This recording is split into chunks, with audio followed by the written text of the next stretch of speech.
Je m'appelle Aimée, j'ai 60 ans. Je vis seule dans un petit cottage au bord de la côte de Bretagne, en France. Cette maison appartenait à mes parents. Je suis née ici, je me suis mariée ici et j'ai élevé mon fils unique ici. Les murs portent encore les rires d'autrefois, mais maintenant le silence est plus fort. Mon mari Maxime est décédé il y a 9 ans. Depuis, les pièces semblent plus grandes et plus vides. Je passe mes journées à nettoyer, à lire de vieilles lettres et à arroser les fleurs qu'il a plantées. J'essaie de ne pas pleurer quand je regarde sa chaise ou que je touche ses livres.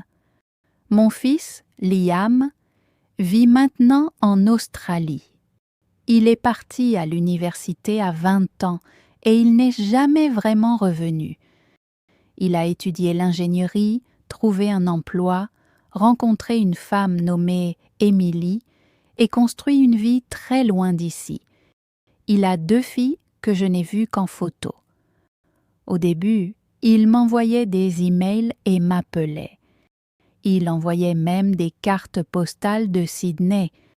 Mais peu à peu, les appels sont devenus plus courts et moins fréquents. Les emails ont cessé. Sa voix s'est estompée comme le son de la musique au bout d'une longue rue. Pourtant, j'ai attendu. Je vérifiais mon téléphone chaque matin. Je souriais à ces anciens messages, faisant semblant qu'ils étaient nouveaux. Je gardais tous ces dessins d'enfance dans un dossier sous mon lit. Je priais pour lui chaque nuit, même s'il m'avait oublié. Un après-midi, quelque chose d'étrange est arrivé. J'ai entendu frapper à la porte. Plus personne ne frappait jamais à ma porte. Le courrier était généralement déposé dans la boîte aux lettres. Des visiteurs? Il n'y en avait pas.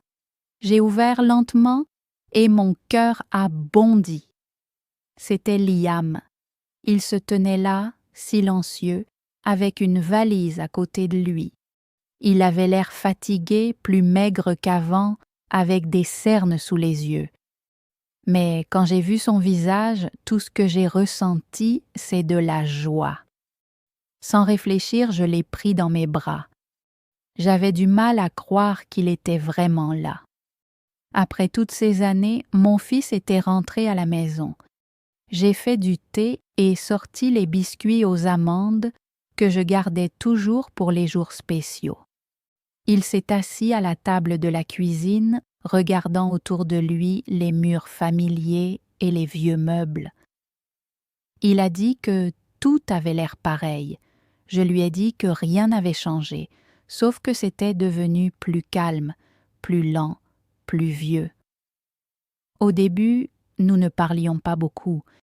Il y avait trop de choses à dire et trop de sentiments entre les mots. Mais quand il a finalement commencé à parler, je l'ai écouté attentivement.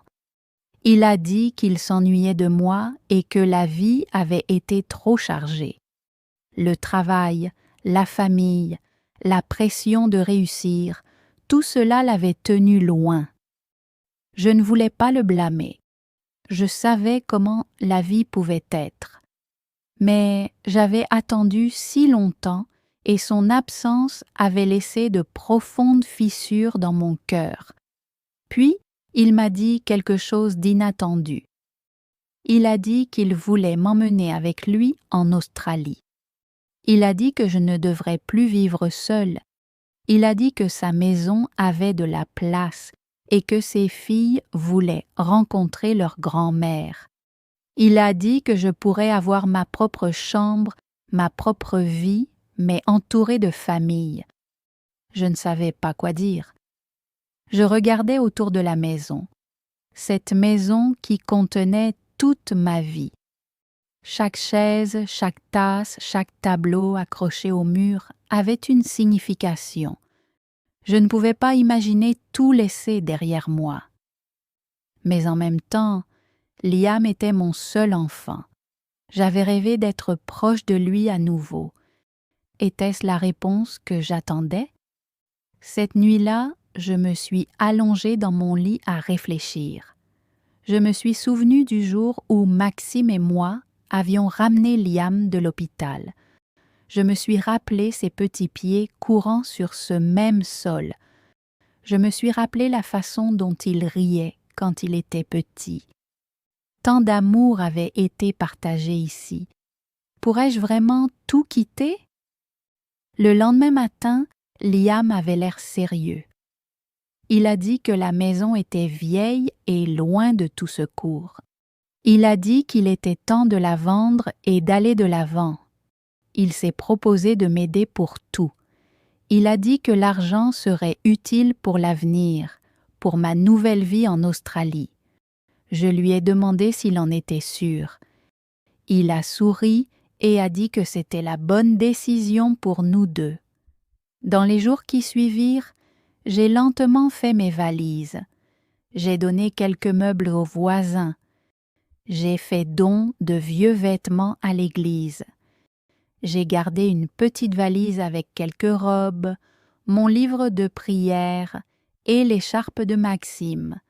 Le reste, je l'ai laissé derrière moi. Liam m'a aidé à aller au bureau pour signer les papiers. La maison a été vendue.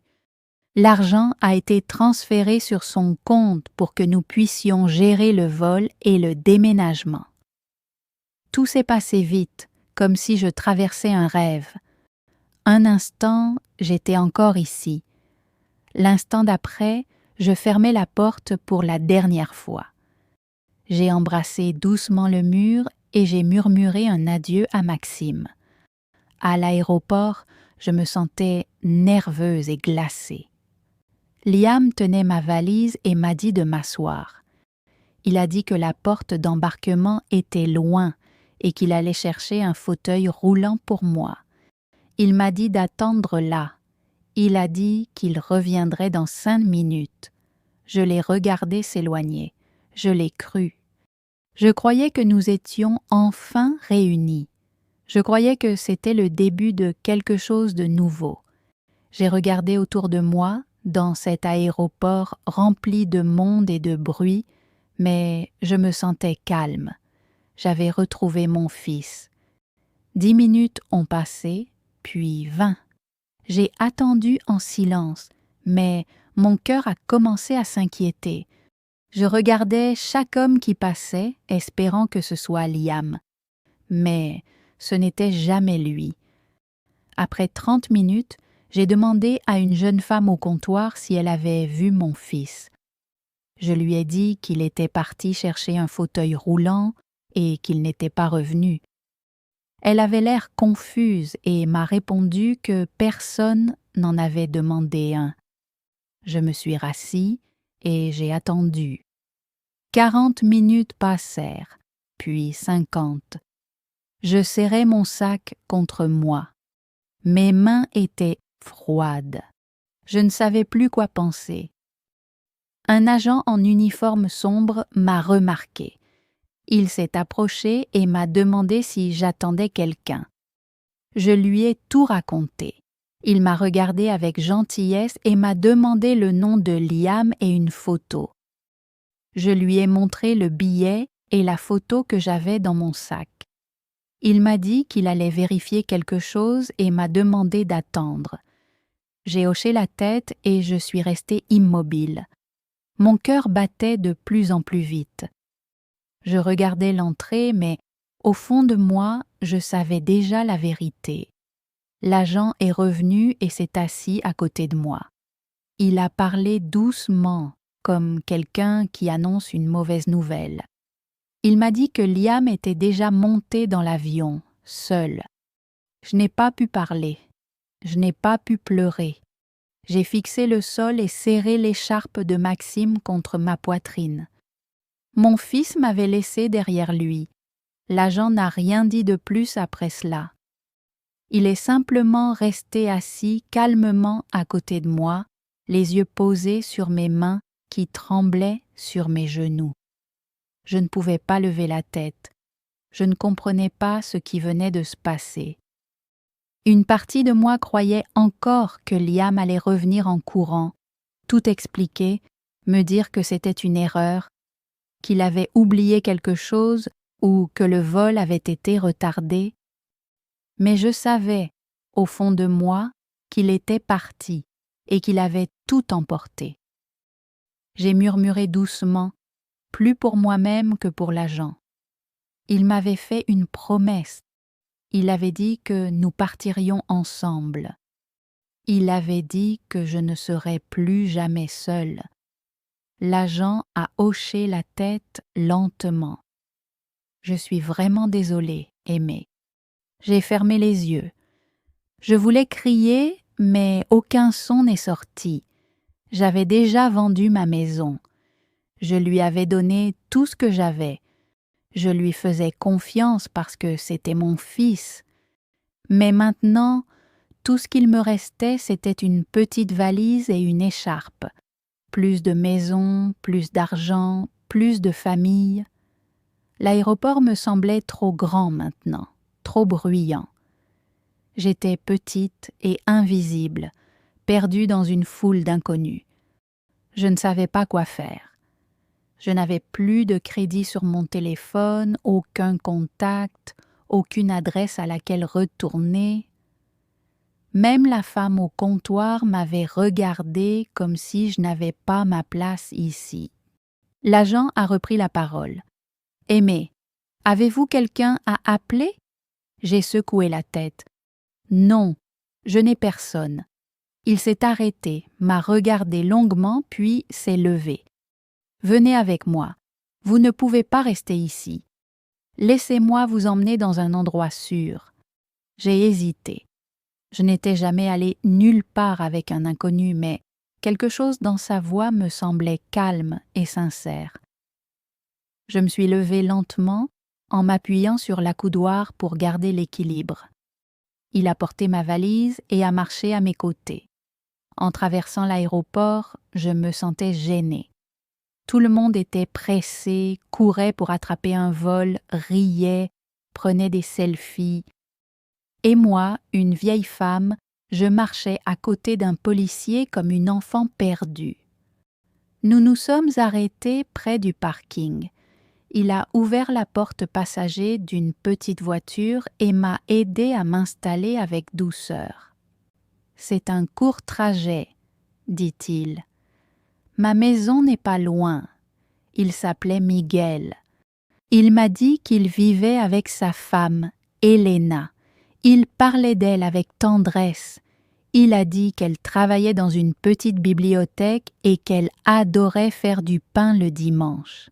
« Je lui expliquerai, » dit-il. « Elle comprendra. » J'ai hoché la tête, encore trop sous le choc pour dire grand-chose. Quand nous sommes arrivés, Elena a ouvert la porte avant même qu'il ne frappe. Elle avait l'air surprise de me voir, mais elle m'a accueillie sans poser trop de questions. Elle a pris mon manteau, m'a guidée jusqu'au canapé et m'a donné une couverture chaude. Puis elle a préparé du thé, pas le genre de thé des distributeurs automatiques d'aéroport. En tenant la tasse chaude entre mes mains, je me suis arrêtée de trembler pour la première fois. Miguel parlait doucement à Elena dans la cuisine. Je n'essayais pas d'écouter, mais j'ai saisi quelques mots. Aéroport, seul, abandonné.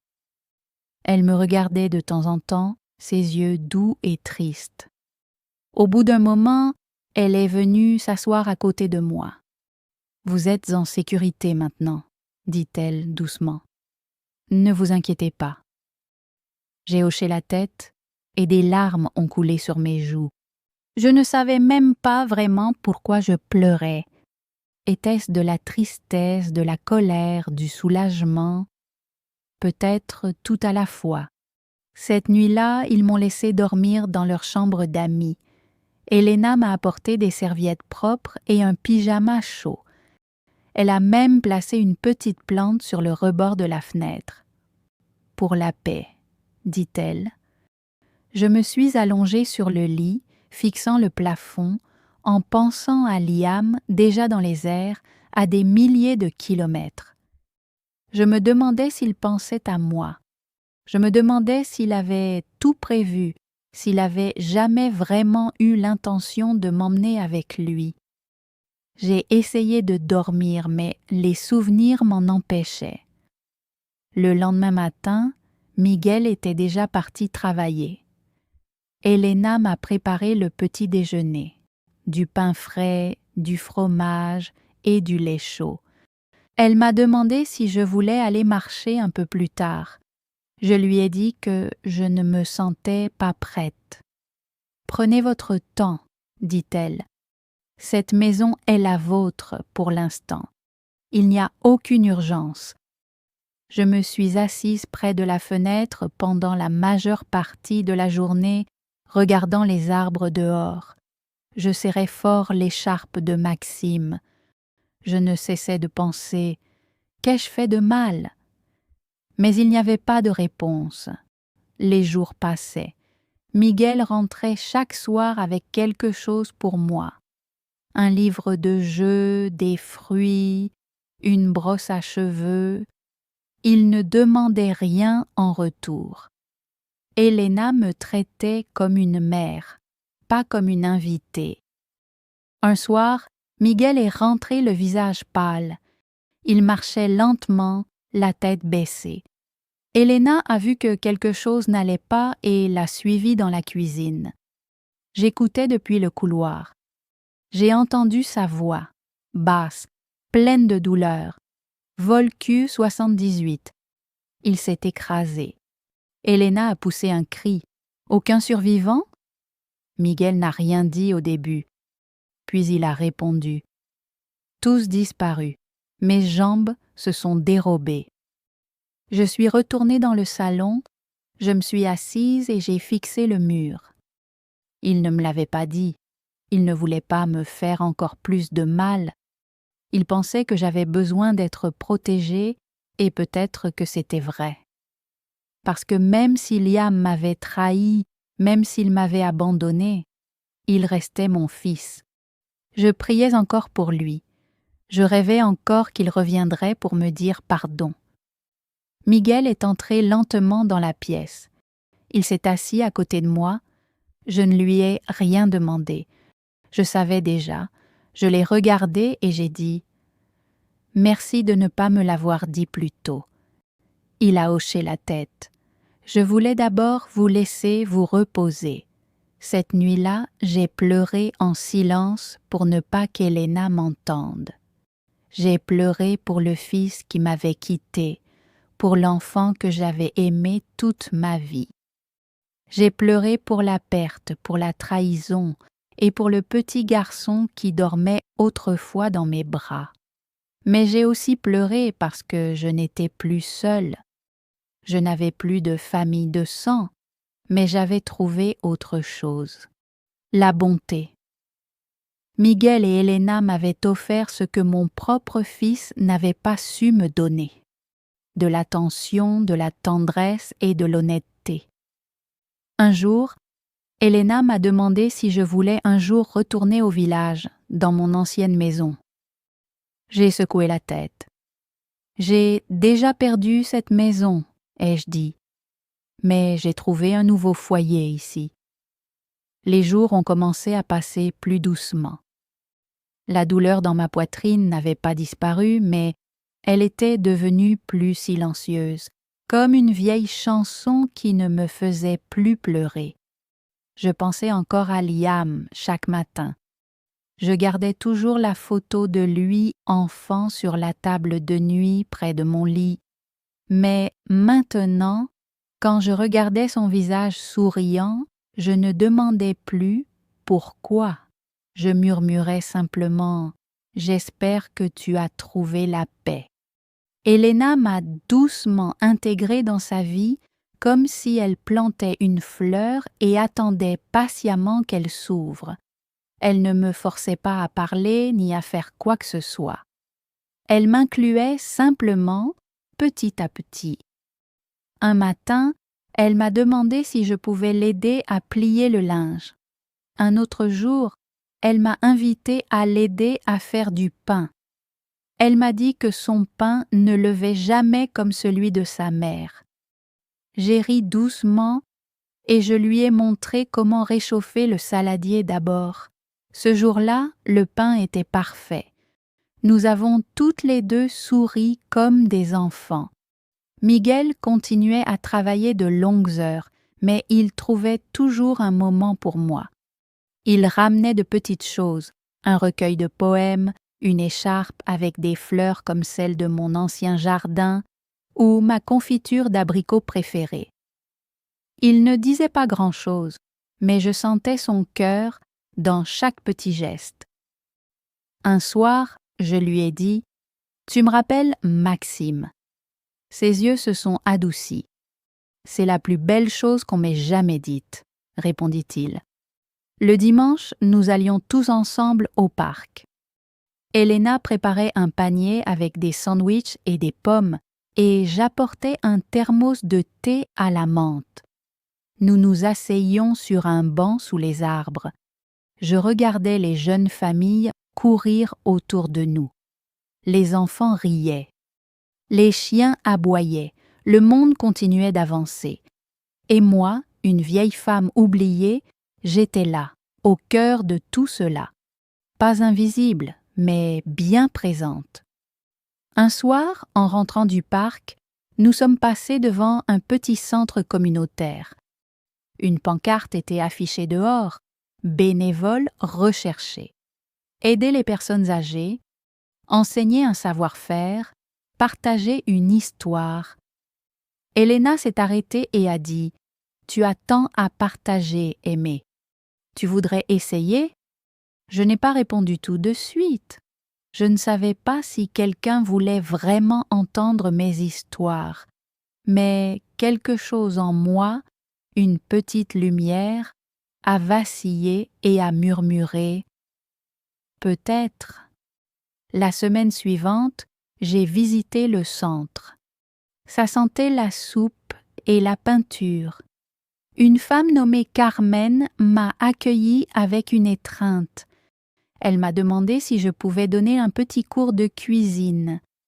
Des recettes françaises simples, quelque chose de facile et réconfortant.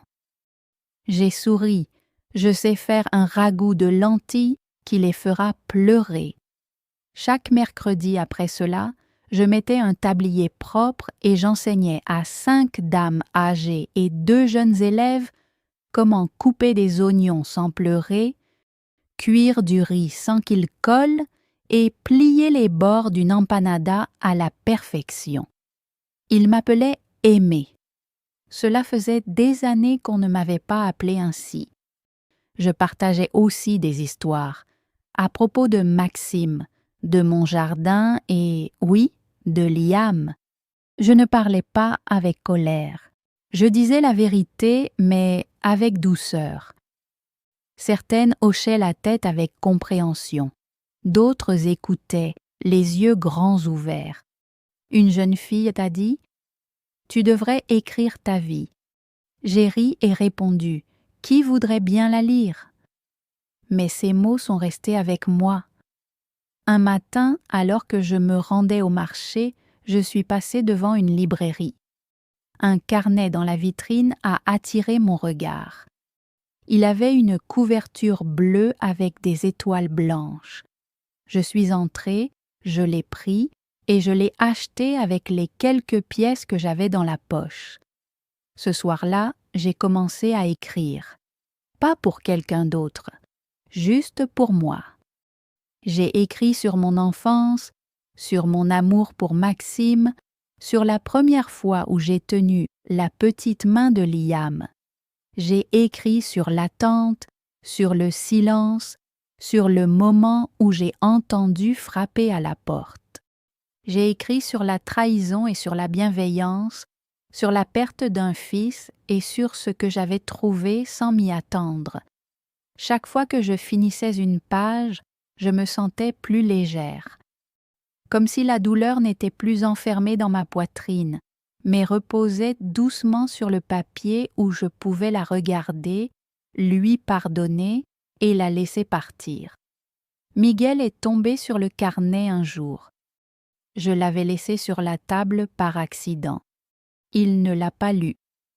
Il a simplement glissé un marque-page à l'intérieur et m'a dit « Quand tu seras prête à le partager, j'aimerais beaucoup l'entendre. » Elena a cultivé un petit jardin dans leur cour. Elle disait que cela lui rappelait le mien. Elle m'a laissé choisir les graines. J'ai choisi des œillets d'Inde, de la lavande et du romarin. Elle a construit un banc en bois pour moi, juste à côté. Je m'y asseyais chaque matin pour saluer le soleil. Un après-midi, Miguel est rentré à la maison avec un petit cadre photo. À l'intérieur, il y avait une photo de nous trois, moi, Elena et Miguel, assis ensemble sur un banc dans le parc. Quelqu'un l'avait prise pendant l'un de nos pique-niques. Sous la photo, il avait écrit, avec une écriture soignée, « Notre aimé, notre famille ». J'ai pleuré en la voyant. Pas de tristesse, mais à cause de quelque chose d'autre. Quelque chose qui ressemblait à de la guérison. Le temps a passé. Une année, puis une autre. Je suis devenue une partie de ce nouveau monde. Les gens du marché connaissaient mon nom. Les enfants du centre me prenaient dans leurs bras quand ils me voyaient. Mon cours de cuisine s'était agrandi.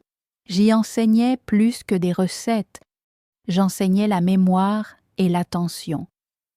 Parfois, je pensais encore à Liam. Je rêvais de lui. Non pas comme de l'homme qui m'avait quitté, mais comme du petit garçon qui courait dans le jardin en criant « Maman, regarde !» Je gardais cette version de lui près de moi. Cela faisait moins mal ainsi. Un soir, alors que nous étions réunis autour de la table du dîner, Elena a dit « Est-ce que tu penses parfois à ce qui aurait pu se passer si Liam n'était pas parti ?» J'ai réfléchi un long moment, puis j'ai dit « S'il n'était pas parti, je ne serais jamais venue ici. Je ne vous aurais jamais rencontré. Je n'aurais jamais su que la famille ne se compose pas toujours de sang, mais de cœur. » Miguel a tendu la main par-dessus la table et a serré la mienne.